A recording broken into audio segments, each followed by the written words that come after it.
Effectivement, je reçois énormément de messages sur les réseaux sociaux vis-à-vis de ma réussite, que ce soit sur Twitter, Instagram, YouTube, et j'en passe. Et j'ai donc décidé aujourd'hui d'éclaircir un peu quelques points. Je vais vous dévoiler les 4 astuces qui m'ont rendu multimillionnaire à seulement 24 ans. Astuce numéro 1, ma capacité à pouvoir transformer une idée en action. Alors, j'aimerais vraiment éclaircir ce point. Le système a été conçu de la bonne manière. C'est faire en sorte que tu restes endormi, faire en sorte que tu ne passes pas à l'action. Et donc, l'erreur que tu pourrais faire, c'est corréler l'exécution, la rapidité même plus précisément, à un manque de qualité. Mais c'est totalement faux. Il n'y a aucune corrélation entre la vitesse d'exécution et le manque de qualité. C'est totalement faux. Tu peux aller vite et bien, mais le système n'a pas été construit comme cela. Pensons simplement au système scolaire. Plus tu fais de longues études, plus tu passes du temps sur les bancs de la fac, et plus tu as de chances d'obtenir un gros diplôme et donc un gros salaire. Mais cette règle-là ne s'applique pas dans le business, parce que le business te permet de pouvoir prendre ton envol et sortir du système. Comprends bien une chose, dans le milieu du business, tu peux aller vite et faire les choses bien. Tu peux passer à l'action maintenant, faire des actions maintenant, rapidement, et pouvoir avoir de gros résultats et de gros revenus. Et c'est bel et bien ce qui m'a permis de réussir. C'est ma capacité à pouvoir prendre tout un tas d'idées que j'avais en tête et les tester. Je vois le business un peu comme des probabilités. Plus tu multiplies les probabilités, plus tu as de chances de réussir. Mais si tu ne fais qu'attendre constamment attendre encore et encore, tu ne passeras jamais à l'action et tu n'auras jamais l'opportunité de pouvoir tester ton idée. Imagine simplement que tu réussiras au bout de la 10e idée. Mais si tu mets à chaque fois 5 ans pour exécuter une idée, tu auras clairement le temps de mourir.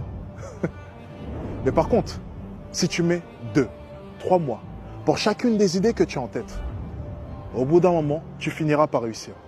Parce qu'il ne te faudra du coup que 30 mois pour trouver la bonne idée et enfin la concrétiser.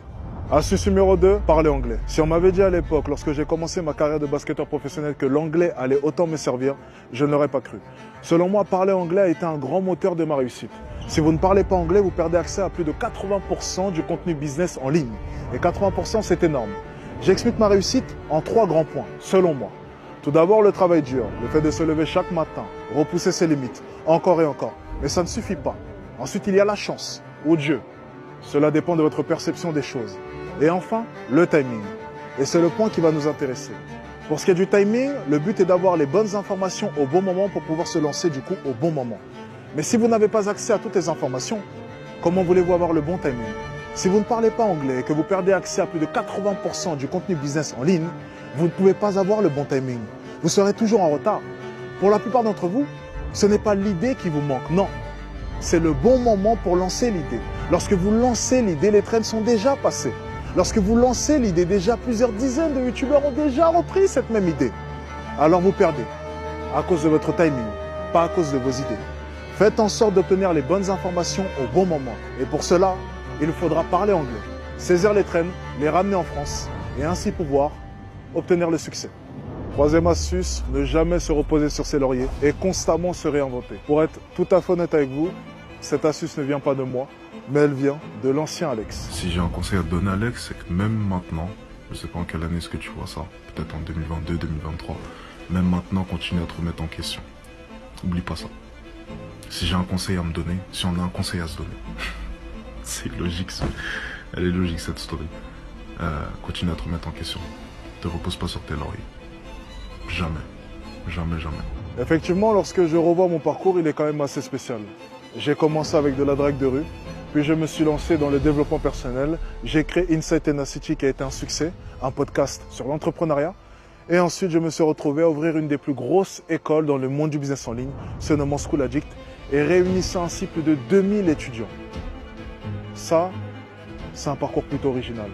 Mais j'ai constamment cherché à me réinventer. J'ai constamment cherché à repousser mes limites. Et je ne me suis jamais limité. Avoir fait de la drague de rue ne m'a pas empêché de pouvoir faire comprendre aux gens que j'avais aussi les compétences pour pouvoir leur en apprendre sur le business en ligne. Et ça a été une de mes forces. Ne jamais douter, ne jamais me sous-estimer, mais constamment penser que tout était possible.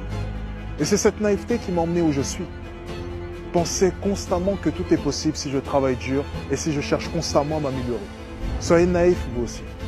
La société essaiera de vous faire penser que non, travailler dur ne veut pas forcément dire gagner beaucoup d'argent. On vous donnera des exemples totalement stupides, comme le fait que certaines personnes travaillent 10 heures à l'usine mais ne gagnent pas beaucoup d'argent.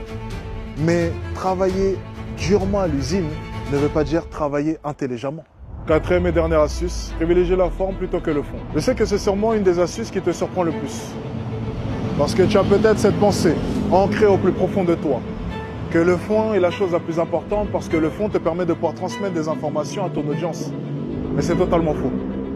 Si tu remarques bien, le fond de la plupart des personnes présentes sur Internet se ressemble. Lorsque tu regardes un podcast d'entrepreneurs à succès, généralement c'est les mêmes discours qui reviennent constamment. Parce que le chemin qui mène vers le succès est le même. Et ce, peu importe la thématique. Ce qui prime, c'est la forme. C'est qui es-tu et comment te présentes-tu.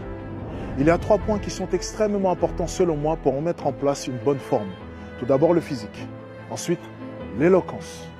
Et enfin, ta force de persuasion. Ces 3 choses te permettront de pouvoir mettre en valeur ton fond. Parce que oui, tu peux avoir un fond qui est basique, mais si tu y mets de la forme, tu donneras l'impression d'avoir un bien meilleur fond que la plupart de tes concurrents. Par contre, si on retranscrit ton discours sur un papier, ce sera exactement les mêmes informations. Mets en avant ta forme et mets de côté le fond.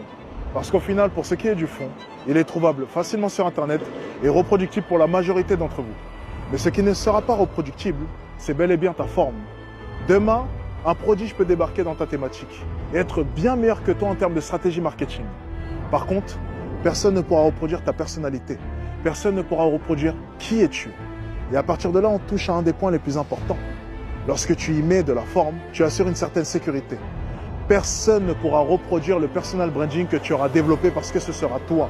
Si tu veux demain incarner Alex Hitchens, ce sera impossible. Parce qu'il faudrait faire 2m01, être classé comme moi, beau comme moi, et j'en passe. Plus sérieusement, travaille sur votre forme. C'est la chose la plus importante. En tout cas, j'espère que cette vidéo vous aura plu et on se retrouve à la prochaine.